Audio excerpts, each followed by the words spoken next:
In every large organization, like every big firm, every civil service department, the armed forces and so on, there must be hundreds, even thousands. If all the homosexuals were to leave their jobs simultaneously, the economy of the country would be thrown into something like chaos. In Britain alone, there are at least 1 million men and 1 million women who are homosexual.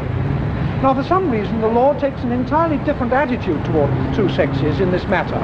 Between women, homosexuality is perfectly legal, but between men it's a crime, rendering the offender liable to several years of imprisonment. There are only half a dozen countries in the world in which it is a crime, but for some reason Britain is one of them. So what's it like then to be a male homosexual in Britain today, whose only choice is between a lifetime of complete sexual abstinence or being a criminal? Pretending the whole time, guarding your language the whole time. I feel that to a certain extent homosexuals can be recognized by what they say, even when they're discussing perfectly ordinary topics. Therefore I guard what I say, even on perfectly ordinary topics. I guard what I say the entire time. How do you think homosexuals reveal themselves when they're talking about ordinary topics? Perhaps in the assumptions they make about their future, which are going to be different from heterosexual futures. I make a deliberate effort in my conversation, sometimes, to imply that marriage is in my future.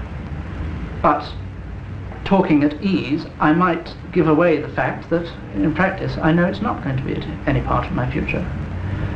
I might make some remark which shows I take it for granted that marriage, children, perhaps even a house are sort of something I know are perhaps never going to happen to me. And that is possibly a giveaway. Did you find it very hard to come to terms with the fact that you are homosexual? Yes, from about 16 till about 20, 22 or 23. The whole of that time it was associated in my mind with guilt, sordid matters, elderly, unpleasant men. It was in no way associated with reasonable, mature, normal, ordinary, pleasant people. What happened to change this? I met somebody who was reasonable, ordinary, pleasant, mature and normal, and who was queer.